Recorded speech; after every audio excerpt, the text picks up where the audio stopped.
안녕하십니까. 한국대학 입시 카운셀러 김성준입니다. 오늘은 지난주에 말씀드린 바와 같이 IB 학교에서 학생들이 가장 어려워하는 수업 중에 하나인 TOK 수업에 대해서 이것이 무엇인지 그리고 어떻게 준비하면 되는지 하는 모든 내용에 대해서 알려드리려고 합니다. TOK는 그냥 일반적으로 우리들이 생각할 때는 철학 수업이라고 생각할 수 있겠습니다. 학생들 입장에서는 고등학교 정규 과정에서는 배우기 힘든 과정이지만 실제로 이 TOK 과정을 통해서 철학적인 사고 그리고 생각들을 정리해 볼 수 있는 중요한 수업이라고 생각하고요. 오늘 TOK에 대한 설명은 저와 함께 계시는 브라이언 선생님께서 설명해 주시겠습니다. 브라이언 선생님은 고려대학교 영어교육학과를 졸업하셨고 석사과정으로는 고려대학교 영문과에서 미국 문학을 전공하셨고 그리고 텍사스 오스틴에서 비교 문학을 전공하셨습니다. 선생님을 통해서 오늘 TOK 수업이 어머님들과 학생들에게 아주 좋은 도움이 되기를 진심으로 바랍니다. 그럼 선생님을 모시고 TOK 수업을 시작해 보겠습니다.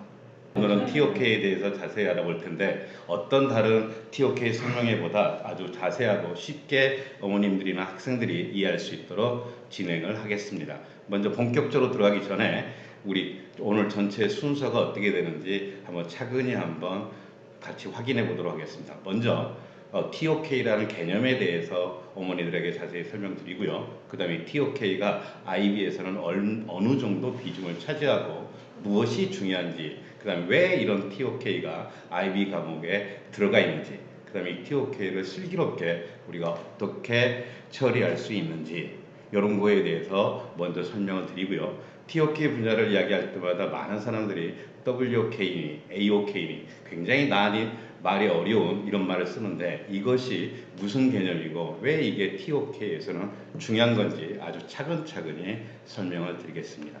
그리고 본격적으로 TOK라는 과목에는 두 가지 종류의 시험이 있는데 첫 번째는 오럴로 입으로 스피킹으로 프레젠테이션 하는 거하고 또 한 가지는 라이팅으로 에세이를 쓰는 게 있는데 이 두 가지 시험의 각각의 시험의 비중, 각각의 특성에 대해서 어떻게 준비하는 게 좋은지를 설명드리겠습니다. 그리고 오늘 수업 중에서 가장 중요한 것 중에 한 가지 실제 에세이 토픽 가지고서 어떻게 패러그래프를 구성하고 전체 패시지를 완성해 나가는지 그리고 TOK 에세이를 쓰기 전에 항상 명심해야 될 게 무엇이고 주의해야 될 게 무엇인지 이 순서 방식으로 진행을 하도록 하겠습니다. 먼저 Theory of Knowledge. 우리 보통 TOK라고 하면은 이 Theory of Knowledge의 맨 앞자리를 따서 TOK라고 합니다. 여기서 어머님들이 꼭 우리 학생들이 생각해야 될 게 지식이란 무엇인가? knowledge 하면 지식이잖아요. 지식이란 무엇이냐면 우리는 보통 학교 교과목이라든지 아니면 책이나 누군가의 지혜로부터 빌려오는 것을 지식으로 생각합니다. TOK를 공부하실 때에서 제일 중요한 것 중에 한 가지가 이 지식이라고 하는 것은 이미 정해져 있는 책이나 인쇄화되어 있거나 녹음되어진 확정된 확립된 지식이라고 생각하면 TOK는 정말 이해하기 어렵습니다. 지식이라고 하는 것은 정해진 것이 아니라 지식은 항상 새롭게 변하고 완전히 다른 무엇으로 바뀐다라는 사실을 깨닫는 게 이 TOK에서는 가장 중요한 겁니다. 그래서 이 TOK 이론이라고 하는 것 개념에서 우리가 제일 먼저 신경 써야 될 것은 이 TOK를 이렇게 이해하시면 가장 좋습니다. 새로운 지식을 만들어 이를 실제 리얼 라이프에 적용하는 과정을 얼마만큼 학생들이 창의적이고 설득력 있게 말하고 쓸 수 있는지를 체크하는 것이다. 아까도 방금 전에도 설명드렸듯이 다시 한번 명심하셔야 될 게 지식은 책 속에만 있고 인터넷 속에만 있는 게 아니라 그 인터넷과 책 속에 있는 그 지식들을 어떻게 학생들이 바꾸고 새로운 지식을 만들어내느냐, 이 만들어내는 과정 속에서 다른 사람들이 보기에 이 과정 자체가 얼마나 설득력 있고 논리적이고 창의적이냐 이런 것을 이야기하는 것이 TOK다. 이렇게 생각을 하셔야 됩니다. 그러면 이런 TOK를 이 IB 위원회가 실시하는 이유는 단순합니다. 방금 설명드렸듯이 지식이란 건 고정된 게 아니다. 그 지식은 매우 flexibility, 다양성을 가지고 있고 변화 가능성이 항상 열려져 있다는 생각.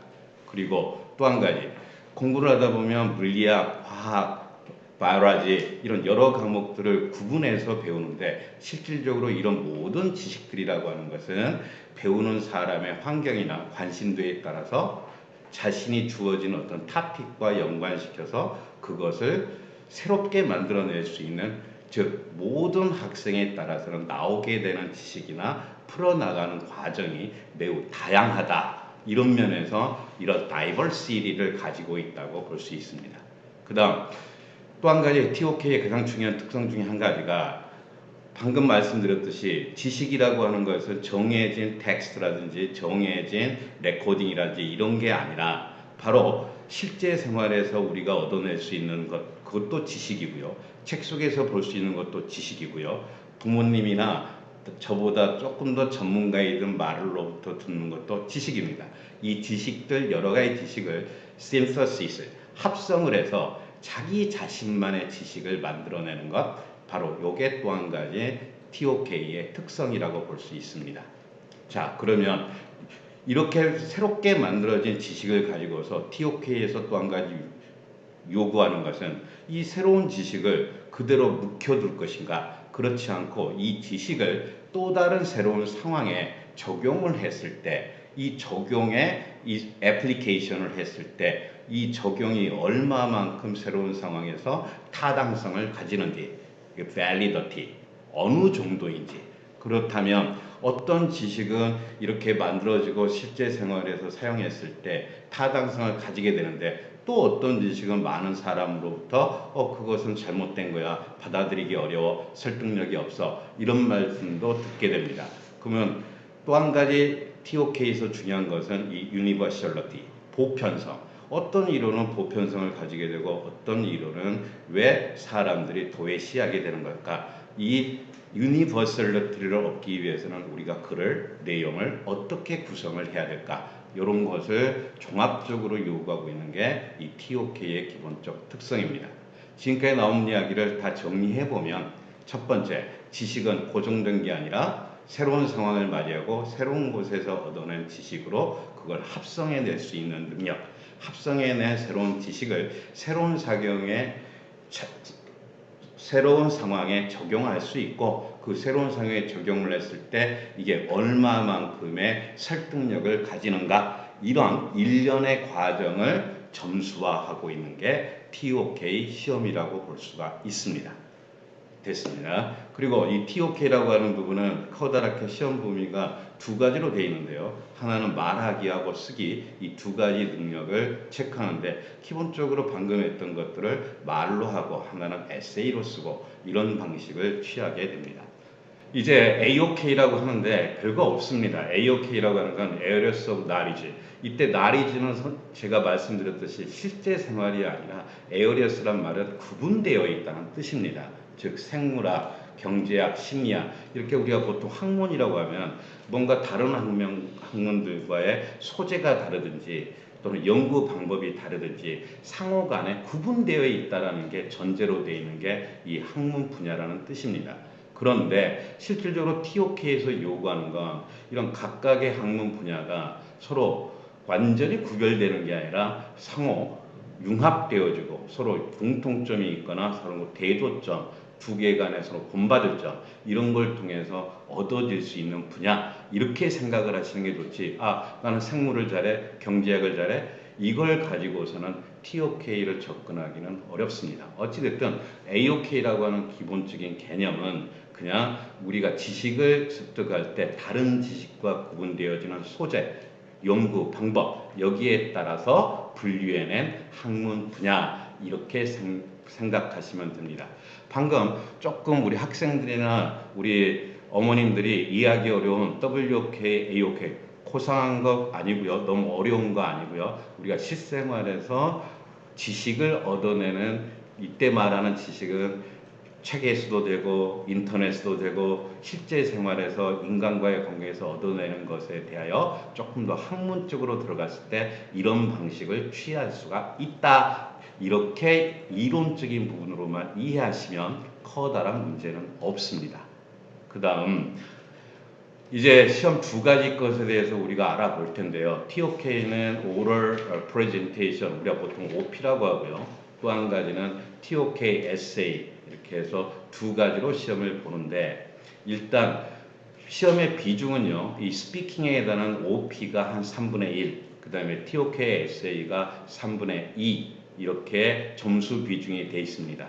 원래는 두 개를 반반으로 이렇게 했다가 IB위원회가 학생들의 점수를 받아보니, 에세이를 받아보니 이 에세이를 너무 못 쓰는 겁니다. 너무 제대로 쓰거나 에세이에 대해서 뭔가 강조나 에세이에 대해서 조금 더 비중을 높여야겠다는 생각을 하면서 이 에세이 부분에 작년부터 조금 더 비중을 둬서 3분의 2, 그 다음에 OP 같은 경우에는 3분의 1로 줄인 겁니다.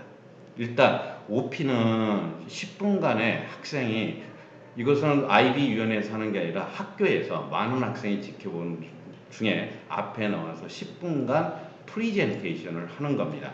만약에 학교에 따라서는 여기에 사용하는 타픽은 학교 선생님이 제공해 주거나 아니면 학생이 만들거나 이렇게 하지 IB위원회가 제공하는 건 아닙니다. 또한 발표도 그룹 발표가 있을 수 있고요. 개인 발표가 있을 수 있는데, 틀림없는 것은 1인당 10분간의 시간은 무조건 보장이 된다는 겁니다. 그 다음 에세이하고 달리 이 오럴 프레젠테이션 같은 경우는 아카데믹한 나리지 분야를 다루기보다는 리얼 라이프 상황에서의 새로운 지식을 만들어내가는 과정, 새로운 지식의 새로운 상황에서의 적용 과정, 이런 것들을 슬라이드를 통해서 학생들 앞에서 그걸 프레젠테이션 하고 그것에 대해서 선생님이 그 설득력 있는 과정을 평가하게 됩니다. 점수는요, 가장 고득점이라고 했을 때 선생님이 8에서 10점을 준다, 이건 A라고 하고요. 6에서 7을 주면 B, 4에서 5를 주면 C가 됩니다. 보통 8에서 10 정도 받는 학생들이라면 8에서 10 정도 되는 학생들은 대부분은 최종 점수에서 22점이나 30점 정도가 나오게 되는데, 이 최종 점수가 22, 30이 되었을 때 우리는 A라는 점수를 주게 됩니다. 그 다음 TOK 에세이, 이제 말하기 끝났으니 에세이 시험을 보는데, 아까 말씀드렸듯이 오럴 프리젠 시험보다는 2배 이상의 일단 비중을 가지고 있는데, 기본적으로는 1600단어 내의 에세이를 쓰기입니다. 1601단어, 한 단어라도 오버되면 그 단어는 IB위원회에서 받아들이지를 않습니다. 무조건 1600단어 내로서 에세이를 쓰는 건데, 이것은 OP하고는 달리 IB위원회에서 학기 초라든지 5월이나 11월 달 정도에 이 에세이 토픽을 공개를 합니다. 그러니까 최종 에세이를 내기까지 최소한 5개월에서 6개월의 시간이 학생들에게 주어진 것입니다. 이 중에서 하나를 골라서 5, 6개월 동안 준비해서 중간중간 선생님들에게도 제출하지만 최종본을 제출하는 시간은 그 정도가 됩니다. 이 TOK 에세이는 OP하고는 약간 차이가 있는 게, OP 같은 경우에는 리얼 라이프 상황에서의 어떤 에커데믹한 분야보다는 리얼 라이프 상황에서의 것을 더 선호하지만, 이 TOK 에세이는 리얼 라이프도 선택할 수 있지만 이 학문적 분야만을 선택하라는 프롬프트를 주는 경우도 있습니다. 그래서 이 리얼 라이프와 이 AOK를 합쳐서 쓰는 에세이를 가장 좋은 에세이라고 볼 수가 있습니다. 마찬가지 만점은 10점 만점에 8에서 10점은 A를 받게 됩니다. 아까 말씀드렸듯이 OP하고의 차이점은 비중이 있기 때문에 8에서 10에서 나온 점수가 자기가 9점이다. 그럼 곱하기 2를 하면은 18점. 만약 자기가 OP를 10점을 맞았다. 그러면 총 점수는 28점. 만점 점수라고 보시면 됩니다. 학생들을 이렇게 가르쳐 보면 학교마다 약간씩 차이가 있는데, 보통은 10% 내외의 학생들을 A를 보통 선생님들이 제공을 하고요. 그 다음에 대부분의 30%의 학생들이 B를 받습니다. 그리고 두 개 A하고 B를 받는 학생은 한 30%에서 40% 정도, 나머지 60% 정도의 학생은 그냥 C 이 정도를 보통을 받는다라고 알고 있습니다. 그 다음 이 TOK 시험을 봤을 때 채점은 어떻게 하느냐. 아까 OP는 학교 선생님이 채점을 하지만 이 에세이는 이중적으로 진행을 합니다. 일단 학교 선생님이 이 에세이에 대해서 평가를 하고 점수를 주어지고요. 이 나온 점수를 에세이와 함께 IB 위원회에 보냅니다. 그래서 IB 위원회에서 이 선생님이 준 점수가 타당한지, 혹시 잘못된 건 아닌지, 또 IB위원회에서 그것을 채점을 해서 점수를 부여하게 됩니다. 그러다 보니 나중에 나왔을 때 우리 선생님은 나를 A를 줬는데 IB위원회에서는 너 A 아니야 B야 라고 하는 경우도 왕왕 있습니다. 이럴 경우는 이 학교 선생님과 IB위원회 간에 뭔가 일치되지 않는 평가 기준이 작용되는 경우도 있으니까 항상 글을 쓸 때는 일단 선생님, 그 다음에 기본적으로 IB에서 요구하는 게 무엇인지 그걸 정확하게 판단해서 에세이를 써야 될 것입니다. 오케이. 일단은 OP를 구성하는 방법은요, 보통은 아까 말씀드린 10분간의 개인 프리젠테이션을 예를 들어 보겠습니다. 보통 10개 정도의 슬라이드를 준비하시면 되는데, 가장 먼저 할 것은, 먼저 나는 리얼 라이프에서 이러이러한 상황을 직면하게 되었다. 제가 가르친 학생 중에 한 대표적인 예로 한 신문에서 나는 인도에서 아버지 또는 오빠가 여동생을 죽이는 것을 봤다. 이걸 보통 명예살인이라고 하는데, 이 명예살인이 벌어지는 이유 중에 한 가지는 가족의 명예를 더럽히기 때문에 여동생에 대해서 가족의 이름으로 처형을 한다라는 개념입니다. 이런 신문에서 보이는 리얼라이프 상황에서의 어떤 지시, 사실을 알게 됩니다. 이걸 소개를 해야 되고요.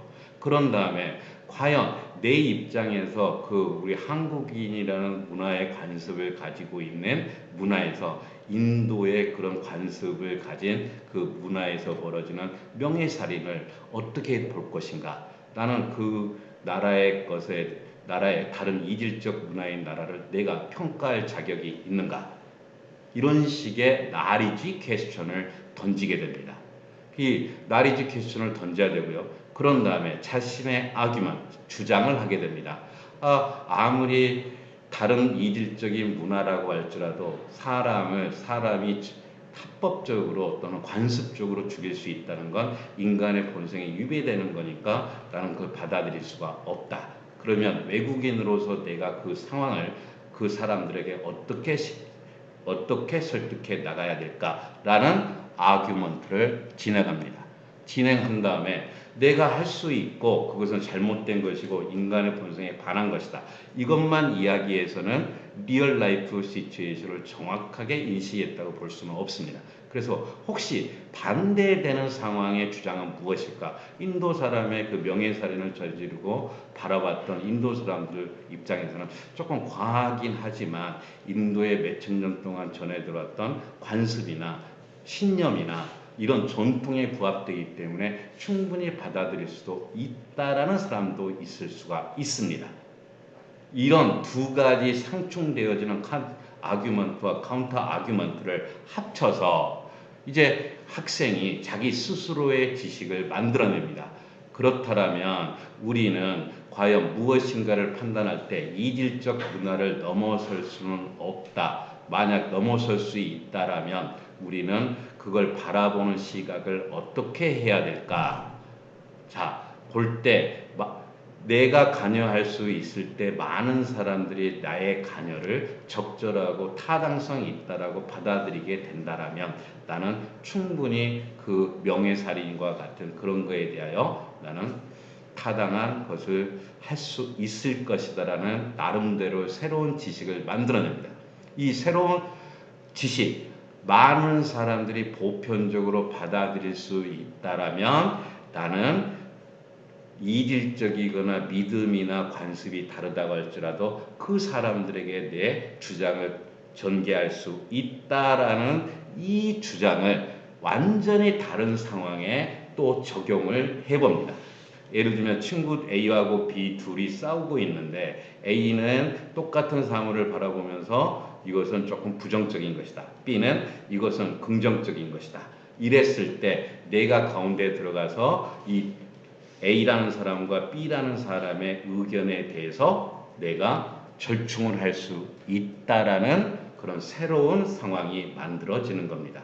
그런 다음에 또 오럴 프레젠테이션에서 해줘야 될 것, 이런 상황이 되기 위해서 내가 어떤 자세를 가져야 되고 어떤 상황에서는 이 방금 했던 나의 행동이 사람들한테 받아들여질 수 있는 것이고 어떤 상황에서는 사람들이 받아들일 수 없는가. 이때 여러분들 앞에서 배웠던 Ways of Knowledge, WOK를 사용하게 되는 겁니다. 내가 어떤 의견을 개진할 때 그 상대방에 대한 비난론적, 상대방 입장에서는 이성적 판단을 하기 이전에 이 사람이 나를 비난하는구나, 이런 부정적 감정을 가지거나 또는 이 사람은 뭔가 종교적 신념이 이래 라는 상대방이 나의 이런 태도를 받아들였을 때 바로 그 나의 설득력 있는 이론의 타당성은 떨어지게 될 것입니다. 이렇게 이런 7가지 정도의 글의 진행 과정으로 슬라이드를 완성해서 프리젠테이션을 진행하면 됩니다. 여기서 또 한 가지 명심하셔야 될 것 중에 한 가지가 결국 끝에 나오게 될 결론은 중요하지 않습니다. 이런 과정을 거쳐서 얼마만큼 상대방을 설득하려고 노력을 했고 그 노력한 것이 매우 치밀하다, 이 느낌이 좋은 TOK 오럴 프레젠테이션의 점수가 될 수 있을 겁니다. 자, 그 다음으로는 TOK 에세이에 들어가겠습니다. 하기 전에 우리가 먼저 주의해야 될 게 있습니다. TOK 에세이는 아까도 말씀드렸듯이 5, 6개월간의 기간을 주고 학기 초가 되면 이미 선생님들이 이번 에세이는 6개 주제야 이렇게 이야기를 해줍니다. 이때 무작정 나는 읽어보고 난 1번 써야지, 나는 6번 써야지 이렇게 하지 마시고 토픽 선택이 실질적으로 TOK 성공의 거의 절반 이상입니다. 충분히 시간을 들고 6개 토픽에 대해서 꼼꼼히 생각해보고 판단 기준은 내가 굉장히 잘하고 있는 학문 분야, 나는 정말 생물학을 잘해, 나는 물리학을 잘해, 나는 경제를 잘해, 그리고 그 분야에 대해서 나는 잘 알고 있어, 이런 것을 기준으로 해서 내 학문 분야와 연계해서 쓸 수 있는지를 꼭 판단해서 토픽을 선택하기 바랍니다. 그 다음 앞에서 말했듯이 TOK 에세이는 1600단어로 쓰라고 그랬는데 처음부터 1600단어로 쓰려고 하니까 글이 안 써집니다. 그래서 1600단어라는 생각을 머릿속에서 지우시고요. 자기가 쓰고 싶은 대로 1600단어가 아니라 3000단어도 괜찮습니다. 제가 가르치는 학생은 저하고 같이 썼을 때 거의 2800단어로 써왔어요. 그걸 딱 3일 만에 1600단어로 만들어주는데 왜 이게 중요하냐면 이 2800 정도 1600을 훨씬 넘어서는 단어로 써줘야 어드바이저 입장에서는 요 내용은 굉장히 어디 파트하고 잘 어울리네, 요 파트는 조금 들어가도 되겠다. 근데 저 다른 파트를 봤더니 얘가 쏜 것이 요 파트는 나머지 파트와의 글의 전개상 어울리지 않아, 요 파트는 빼버려, 이렇게 할 수가 있습니다. 처음 1600단어로 써버리면 내가 어드바이저 입장에서 바라볼 때 이건 전혀 에세이 주제하고 또는 진행 과정에서 반복되거나 불필요한 건데 그걸 빼버리면 800단어, 700단어 이렇게밖에 안 되는 경우가 있습니다. 그래서 너무 그 글자 수의 제한에 신경 쓰지 말고 쓰고 싶은 걸 다 써 나가는 게 중요합니다. 그 다음 세 번째, 내용이나 결과가 반드시 창조적일 필요는 없다. 당연합니다. TOK가 채점하려고 하는 건 이 학생이 얼마나 창조적인 생각을 하고 얼마나 탁월하냐, 이걸 보려는 게 아니라 이미 나와 있는 지식을 융합하는 과정 속에 자신의 지식이 얼마나 새로운 상황에 타당성이 있는지를 증명하는 게 목적이고 그 증명하는 게 얼마나 치밀하고 얼마나 설득력 있느냐를 측정하는 시험이지 학생의 새로운 뉴 아이디어는 커다랗게 점수에 영향을 미치지는 않는다는 게 굉장히 명심하시기 바랍니다. 그러니까 글을 아주 논리적으로 쓰면 되는 거지 굳이 완전히 새로운 생각을 쓴다라고 생각하실 필요는 없다는 겁니다. 예, 바로 또 에세이 들어가서 이제 에세이를 쓴다고 지금 학생들이 책상 앞에 앉았습니다. 에세이 쓸 때 항상 글을 한 문장 한 문장을 쓸 때마다 생각해야 될 것 5가지가 있습니다. 첫 번째, 타픽에 대한 분석을 통해서 타픽이 원하는 것을 정확히 찾아라. 가끔가다 학생들에게 어드바이스를 줄 때 학생의 에세이를 써옵니다. 학생에게 물어봅니다. 이 에세이 타픽이 뭘 이야기하니? 전혀 다른 이야기를 합니다. 그러니까 한 단어 한 단어에 대한 고민 없이 한번 쑥 읽어보고 뭐 이렇게 쓰라는 거네? 굉장히 단순하게 생각하는 학생들이 굉장히 많습니다. 정확하게 타픽 하나를 10분, 15분 정도 꼼꼼히 보면서 이 타픽에서 요구하는 게 뭔지 그걸 꼭 생각하셔야 됩니다. 두 번째, 생각난다고 바로 글을 써나가는 학생은 없을 겁니다. 그 나오고 있는 타픽에 나오고 있는 월드, 컨셉트를 한 단어 한 단어를 다 개념 정의를 하셔야 됩니다. 이 개념 정의를 한다라는 그 개념이 우리는 사전을 찾아보고 아닙니다. 사전을 찾아보고 데피니션을 내리는 것은 TOK에서 거의 낙제 점수입니다. 그 타픽과 관련되어서 이 단어는 이런 의미로 쓰일 수가 있다라고 자기의 말로 자기 타픽과 관련되어 자기의 뜻으로 바꿔 쓰라는 거지 사전에 있는 데피니션을 사용하라는 이야기가 아닙니다. 반드시 이 2가지 타픽이 원하는 게 뭔지 그 다음에 타픽에 나오고 있는 모든 단어와 개념을 정확하게 디파인 해라. 그 다음 세 번째, 항상 패러그래프당 타픽과 관련해서 나리케이지 퀘스천을 던져서 자신에게 질문을 던져라. 타픽을 딱 읽고 이게 이렇단 말이지. 그렇다면 이것은 이럴 수 있다는 말인가? 이런 식으로 에세이를 쓰기 전에 자주 이것은 이 뜻인가? 이 뜻이 이 뜻이라면 요것은 요렇게 봐야 될 텐데 과연 그런가? 이런 식으로 계속 자신의 내면, 리플렉션이라고 합니다. 내면에다가 그 질문을 던져보고 그것에 대한 생각을 머릿속에 가지고 있어야 됩니다. 그 다음 또 명심하셔야 될 게 그냥 일반 에세이처럼 우리 토플이라든지 기존 SAT라든지 에세이처럼 타픽 센텐스 쓰고 그 아래쪽에 증명하고 이렇게 끝나는 게 아니라 반드시 주장을 하고 그 속에서는 자신의 주장에 대해서 자기 스스로 의심을 던지는 나리지 퀘스천을 반드시 던져야 됩니다. 이 나리지 퀘스천은 우리 앞에서 배웠던 WOK에 나오고 있는 감정이니 인투이션이니 아니면 페이스니 이런 부분을 이용해서 나리지 퀘스천을 꼭 던져 넣어야 됩니다.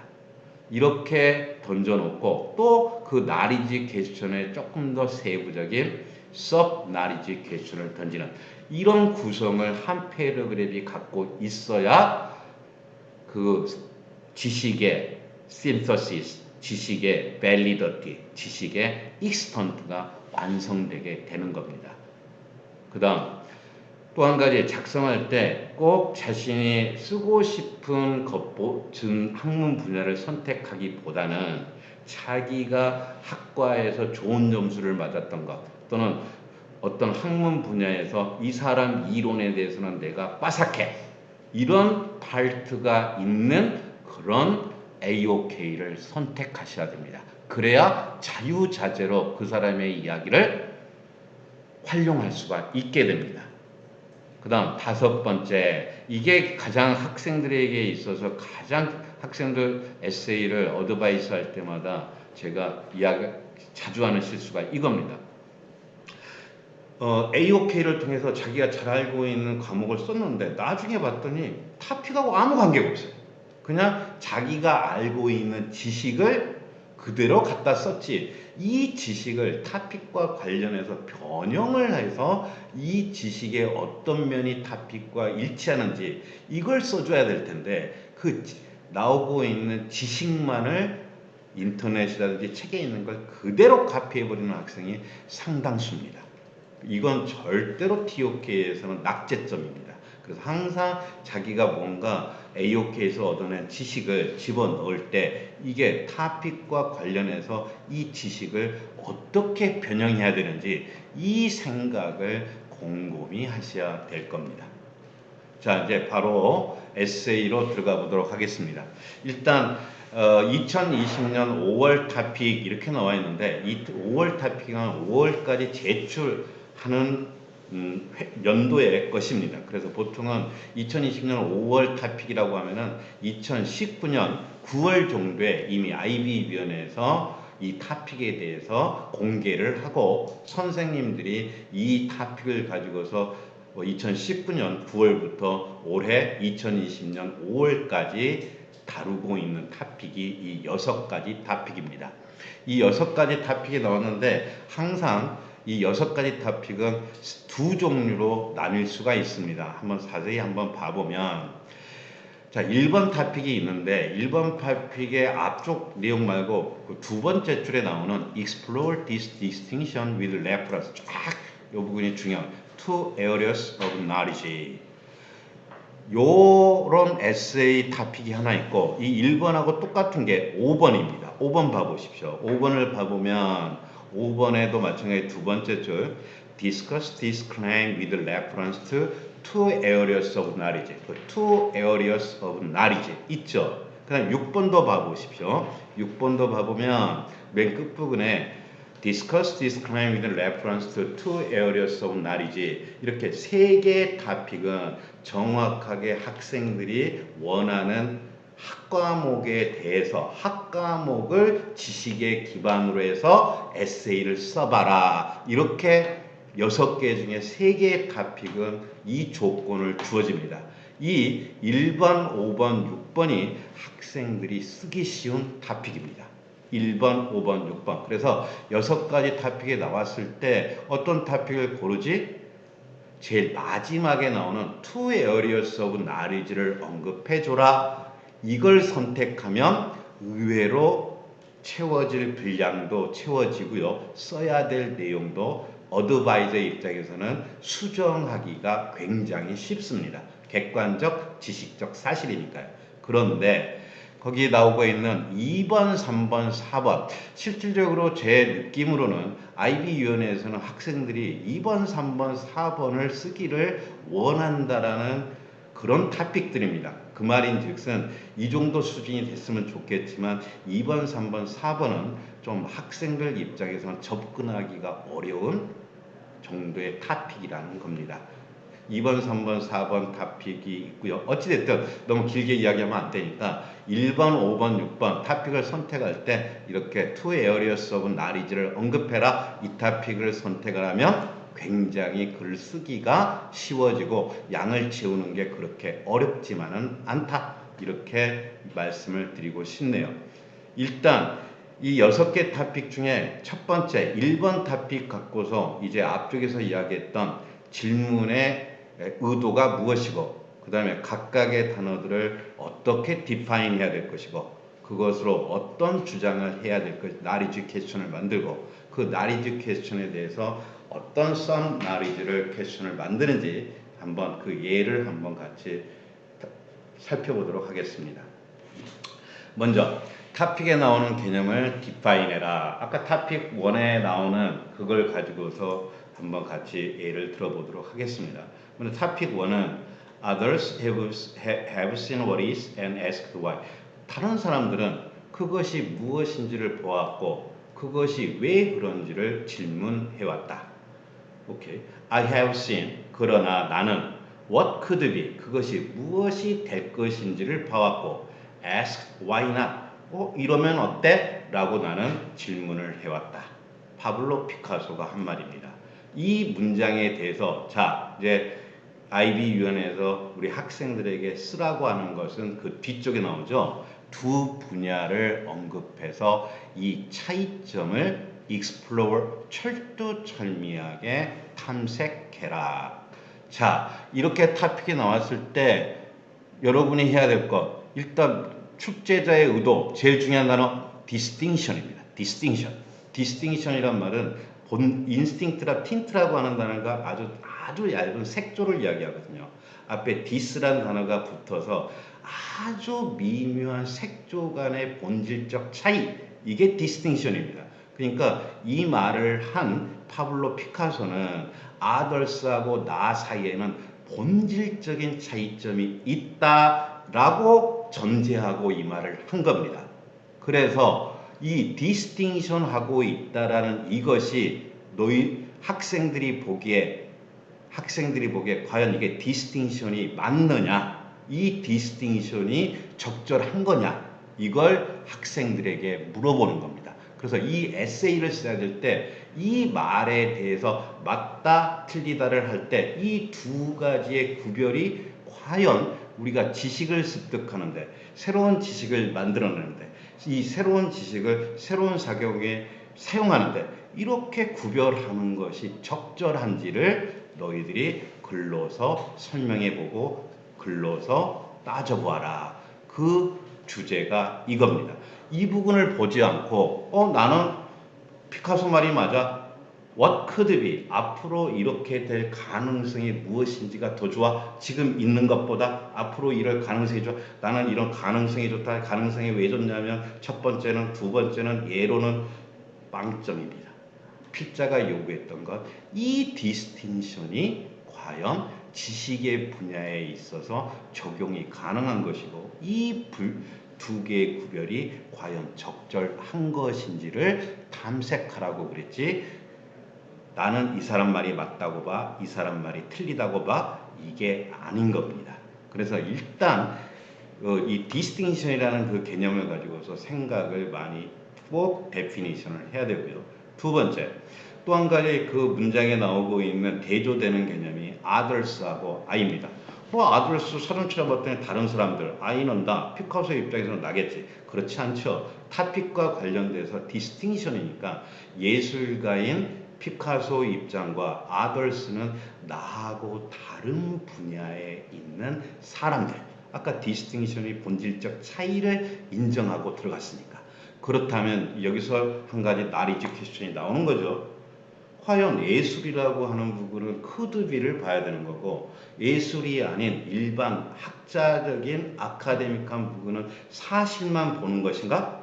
과연 사실만 보는 것에 의해서 새로운 지식이 만들어질 수 있고, 또 반대로 피카소는 사실이라고 하는 것을 전혀 보지 않고 항상 사실을 도외시한 채 이렇게 할 수 있어, 이렇게 할 수 있어, 과연 그렇게 한 것인가? 라는 의문이 생기게 됩니다. 이 의문이 생기는 걸 나리지 퀘스천하고 이것을 해결해 나가는 과정이 바로 TOK 에세이 써나가는 과정이다 생각하시면 되고요. 그 다음 세 번째, 대부분의 학생들이나 전혀 신경 쓰지 않는 부분이 이 verb, 동사 파트입니다. 지금 파블로 피카소가 쓴 문장에서 나오고 있는 시제는 우리가 소위 말하는 present perfect, 현재 완료입니다. 현재 완료라고 하는 그 시제가 가지는 개념은 과거부터 현재까지 중단 없이, 중간에 어떤 변함 없이 그 상태 그대로를 간직하고 있다, 이 뜻이거든요.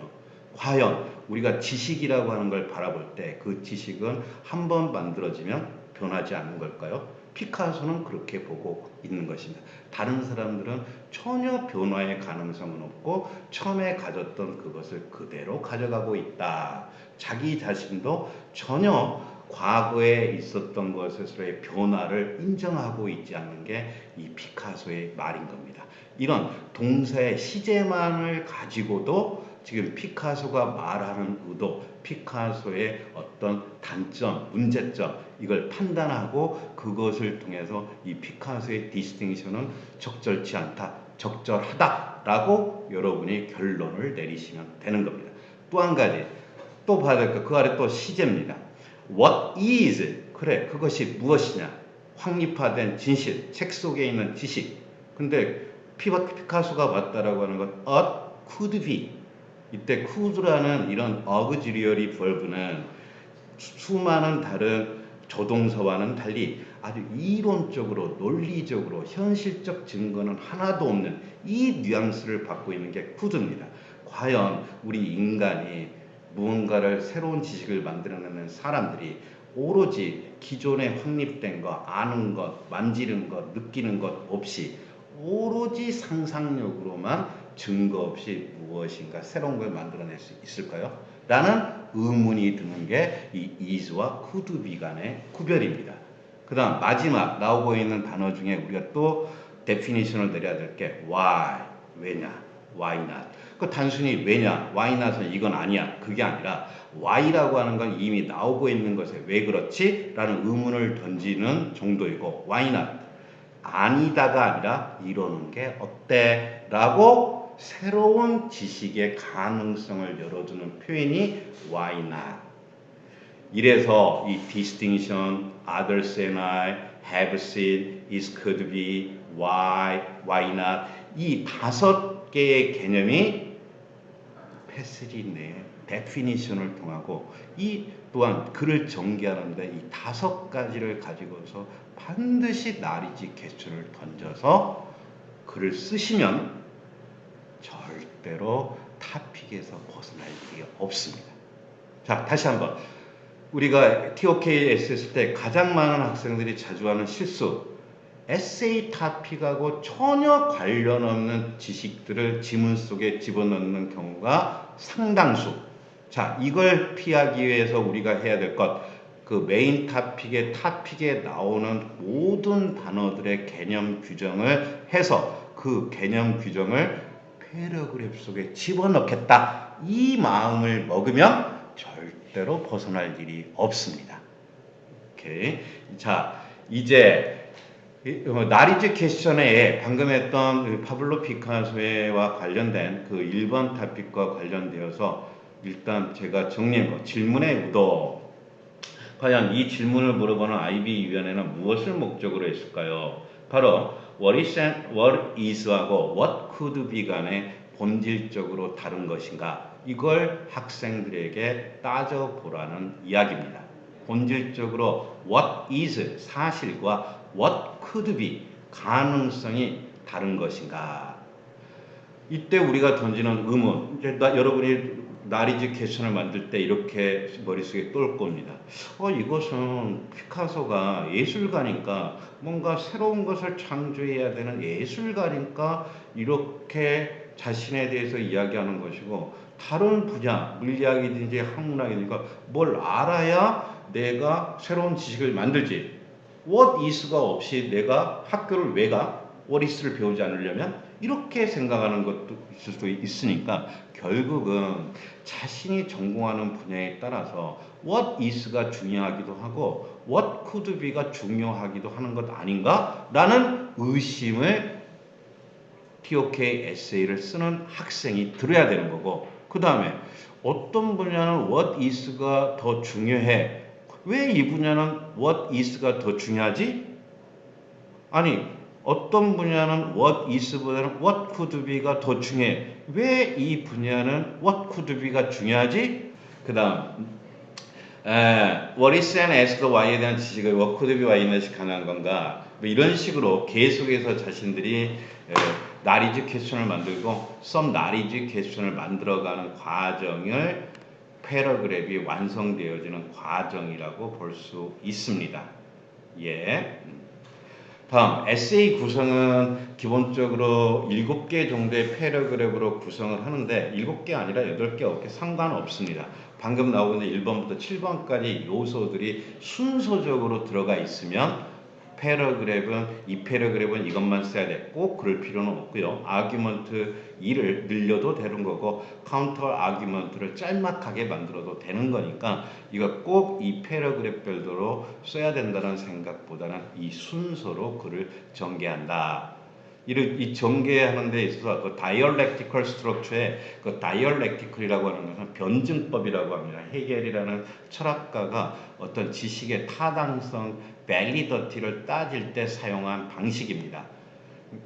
예를 들면 어떤 것에 대해서 나는 A는 B라고 생각해. 그러면 A가 B인 example이나 support하는 증거들을 제시해 주는 겁니다.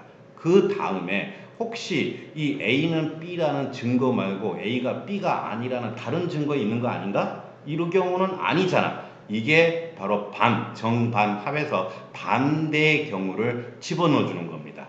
그런 다음에 그래, 첫 번째 경우는 맞는 경우는 이 경우가 있었고 틀린 경우는 이 경우가 있었지. 두 개를 합치는 겁니다. 합쳐서 봤을 때 두 개의 차이점이 벌어지는 건 이것 때문이구나. 그러면 이것은 무슨 이유로 해서 이런 차이점이 벌어졌지? 이런 식의 글을 전개하는 방식을 dialectical structure 구조 방식이라고 합니다. 이 방식을 우리가 차용을 해서 첫 번째 패러그래프에는 그 토픽에 나오는 단어들을 definition을 내리고 그런 다음에 자신의 주장을 하는 겁니다. 이때 자신의 주장은 저 같은 경우는 학생들이 1번을 써갖고 오면 이렇게 이야기합니다.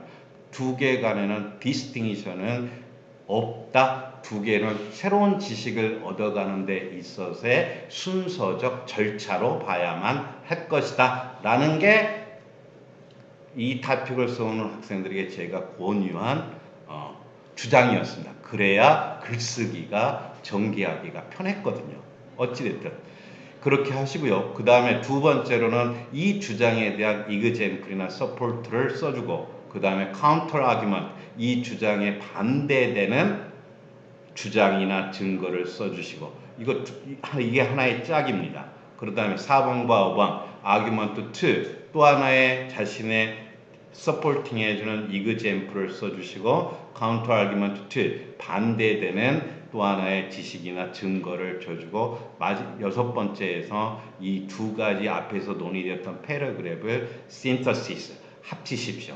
합치신 다음에 그 다음에 이 합쳐진 내용을 새로운 리얼 라이프 상황으로의 애플리케이션을 해보고 이 애플리케이션의 타당성을 일곱 번째 마지막 부분에 써주면 훌륭한 에세이 구조가 될 것입니다. 학생들에게 제가 가르치는 학생들에게 보통 이 구조를 가르쳐주면 학생들은 굉장히 박수치고 드디어 의문이 해결이 됐다. 이렇게만 해오면 되는 거죠. 네, 이렇게만 해오면 됩니다. 나머지는 다 제가 고쳐줍니다. 자, 웃자는 소리였고요. 그래서 방금 이야기했던 바디 스트럭처의 예시를 토픽 1을 가지고서 이야기해 보면 인트로덕션은 이렇게 제가 주장을 하는 겁니다. 두 가지 주장은 본질적으로 다른 것이 아니라 새로운 지식의 창조로 가는 과정이다. 완전히 파블로 피카소의 말을 부정한 겁니다. 파블로 피카소는 디스팅션을 해버렸거든요. 나는 파블로 피카소의 말에 받아들일 수가 없다. 이 두 가지는 상호간의 지식을 얻어나가는 순환적 과정이다 라고 주장을 했습니다. 자, 그러면 바디 1에서는 나의 입장을 증거로 드는 AOK 중에 한 분야를 드는 겁니다. 예를 들면 생물학 분야에서 나의 증거는 것은 앞에 이론이 있었기 때문에 뒤에 이론이 나올 수가 있었다. 이런 이론들을 집어넣어주면 되는 겁니다. 그 다음 바디 2에서는 이전에 전혀 없었던 상황이었는데 완전히 특출나게 튀어나온 상황, 아인슈타인의 상대성 이론이라든지 아인슈타인의 상대성 이론을 할 때 과연 뉴턴의 중력의 법칙을 고려했을까요? 아인슈타인 고려했을까요? 이런 것처럼 전혀 앞에 기존에 있었던 이론과는 관계없는 그냥 이론, 이런 것을 바이올로지 파트에서 찾아서 쓰시면 됩니다. 또 쓰시라니까 인터넷이라든지 책 속에 있는 걸 그대로 옮겨와서 쓰는데 그게 아니라 써나가면서 아까 제가 던졌던 나리지 퀘스천, 과연 왜 요것은 기존에 있었던 이론도 없이 이것은 가능했을까? 그러면 이 사람의 이모션이나 이 사람의 페이스나 이 사람의 어떤 메모리, 랭귀지, 이게 영향을 준 거는 아닐까? 이런 식으로 해서 자기가 탐색해 나가는 겁니다.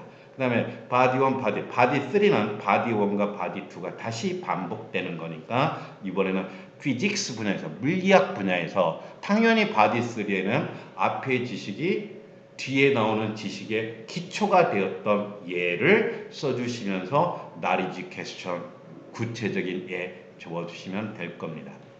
그 다음 바디 4까지는 똑같고요. 바디 5에서 이제 앞에 바디 2, 바디 1부터 바디 4까지 했던 걸 신터시스, 새로운 지식 분야, 바이오로지와 피직스 분야에서 따졌더니 뭔가 지식이 만들어지는 과정 속에서는 공통점이 있네? 그런데 이런 부분에 있어서는 바이오로지와 피직스가 다르네? 이 다른 두 개의 분야에서 나오는 걸 합쳐서 자기가 새로운 지식을 만들어내는 겁니다. 바이오로지 발트는 아마도 바이오로지 발트니까 구체적인 생명체, 화석 이런 걸 통해서 맞고 틀리고와 어느 정도는 분명하지만 피직스라고 하는 것은 수학적 계산을 하기 때문에 이러이러한 차이점이 나오는 것 같다. 그렇다면 바이오로지 발트에서 주장하는 게 피직스 파트보다는 이런 면에서 받아들이기가 더 쉬운 것 아닌가? 이런 식으로 이 신서시스를 융합해 내기 시작합니다. 그 다음 마지막 부분에서 이렇게 얻어낸 새로운 지식을 이제 완전히 새로운 리얼 라이프, 엄마와 아버지 간의 관계, 아버지는 회사에서 일하셔, 어머니는 집에 계셔. 그래서 두 사람 사이에 어떤 동일한 주제를 가지고도 다루고 있거나 바라보는 시각이 달라. 이것은 앞에 바이오로지와 피직스 파트에서 봐왔듯이 동일한 이런 차원이 아닐까. 그렇다면 그 엄마와 아버지가 바라보는 의견이 동일시 되어지는 경우는 그렇다면 어머니와 아버지가 두 분 다 회사를 다니셔.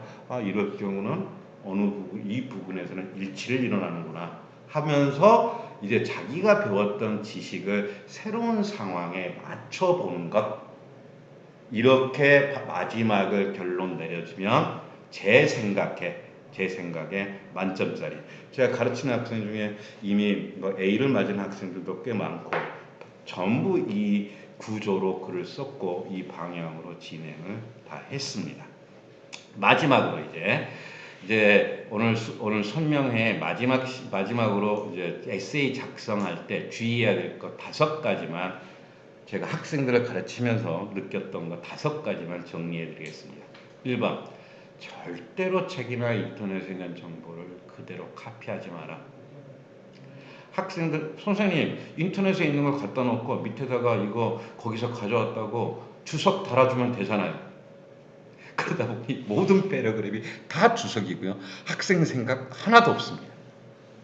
절대로 TOK가 요구하는 건 이 지식을 타픽에 맞춰서 변형시켜라랍니다. 변형시켜라. 또 지식을 갖다 쓰라는 게 아닙니다. 이게 그래서 왜 이렇게 되는지를 학생들을 꼼꼼히 지켜보니까 이 TOK 에세이 쓰기 전에 바로 앞에 Extended Essay를 썼어요. Extended Essay는 TOK와 달리 자신의 생각이 중요한 게 아니라 지식의 영역을 융합하는 게 아니라 주장을 하고 그 주장에 대해서 서포팅하고 이그잼플을 하라는 식의 바로 Extended Essay거든요. Extended Essay 쓰는 방식으로 TOK를 학생들이 생각해 버린 것입니다. 그래서 요건 학생만의 문제도 아닙니다. 가끔가다 어머니들하고 이야기를 해보면 선생님 제가 빅데이터 전문가예요. 저는 그러죠. TOK하고 빅데이터하고 뭔 관계지? 데이터 찾아고 집어넣으면 되는 거 아닌가요?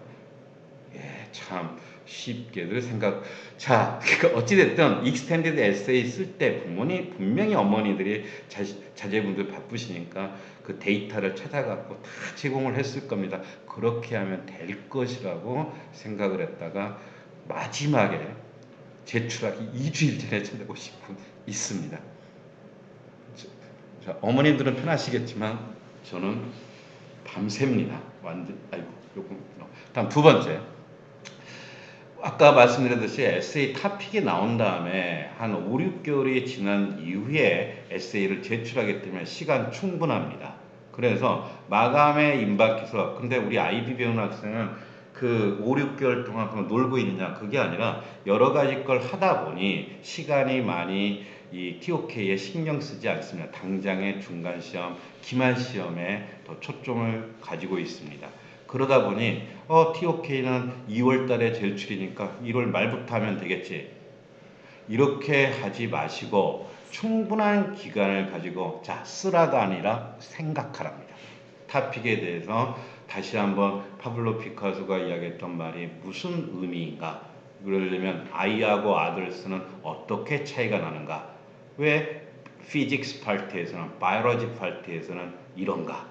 이걸 쓰려고 하지 말고 계속 머릿속에 담아두고서 생각을 하시고 피직스 수업 시간에 들어가서 그 에세이 타픽과 관련해서 이건 이 타픽과 관련해서 써먹을 수 있는 이론이겠구나.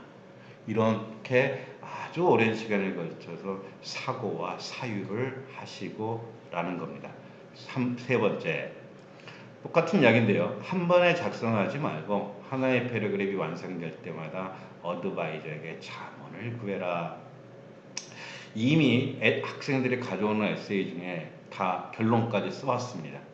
근데 그 결론까지 써놓은 것 중에 완전히 다시 써야 되거나 패러그래프의 메인 포인트도 없고 그런 경우도 굉장히 많습니다. 그래서 쓸데없이 써놓고 나중에 완전히 뜯어 고치기보다는 일단 서론 쓰고 그 다음에 학교 선생님이나 자신을 도와주는 어드바이저에게 제가 이렇게 이런 생각을 하고 이렇게 생각을 해서 이렇게 썼습니까?